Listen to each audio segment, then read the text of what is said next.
Hello guys, welcome to my channel. This is the 49th tutorial in this course, and in this tutorial we are going to see how we can create a MySQL database using Python, and how we can switch to that database, and also how we can create a table in that database, right?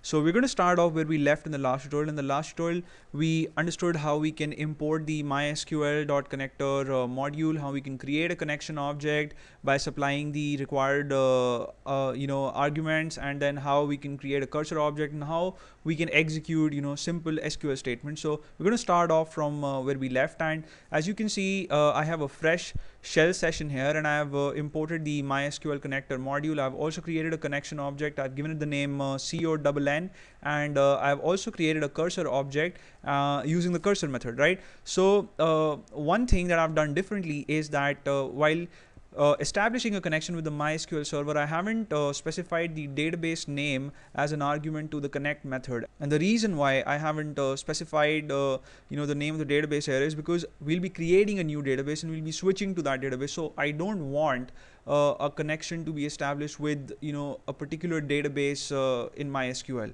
We'll be creating one and then we'll be switching to it, right? So the first thing that I'll do here is I'll execute the create database SQL statement, and I'll show you guys my MySQL workbench.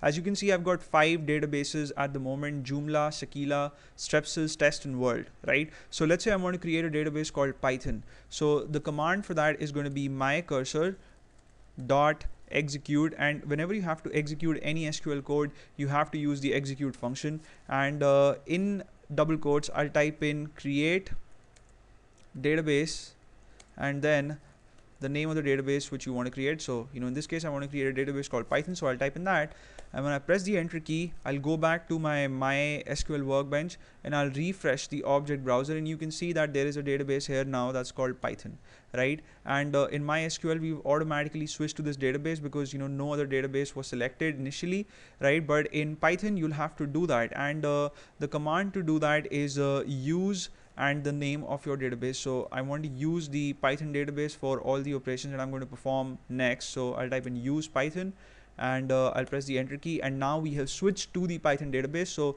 if you're going to create a table now, then that table will be created in the Python database, right? And the command to create the table, the SQL statement of course is going to be create table, and obviously since we are going to execute an SQL query, we'll have to use the execute method here, and I'll get in triple quotes instead of a single double quotation mark, because I know that my create table statement is going to span over multiple lines. So I'll type in create table, and let's say I want to create a table called customer, so I'll type in customer here, and on the next line I'll get in the opening parentheses for my create table statement.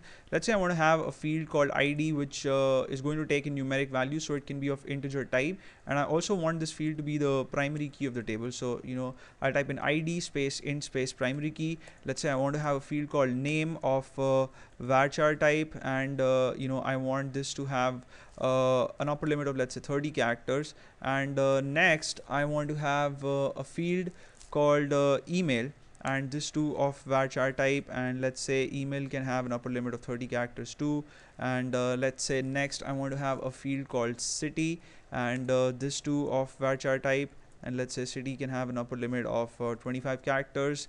Next, let's say I want to have a field called age of integer type, because it's going to take in numeric values, and next let's say I want to have a field called gender, and this can be of character type, and it's only going to take in 2 values, M for males and F for females. So I'll specify 1 within parentheses, and next let's say, oh wait a second, I made a typo there. So next let's say I want to have a field called last underscore visit, and this can be of date type, right?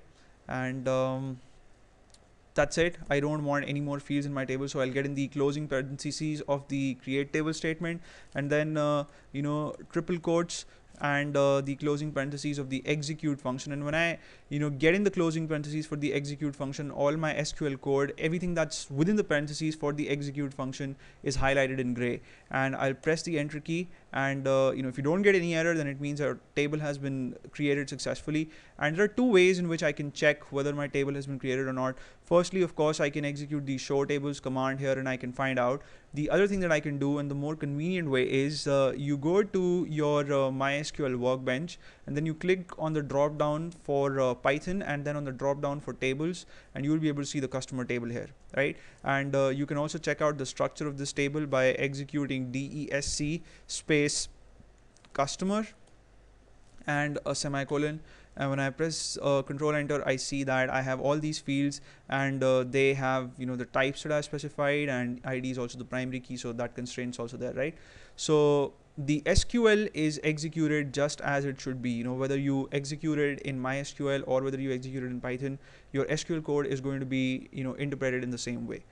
So that's it for now. In the next tutorial, we'll see how we can insert some data in this table. And I first thought that I should discuss that in this tutorial only, but then this will get too long, and I've got comments in the past that don't make long tutorials, make only short tutorials. So that's why I'm going to discuss that in the next tutorial. And I hope you guys had fun watching this tutorial, and you may subscribe to my channel if you haven't already. I'll see you in the next video. Till then, take care.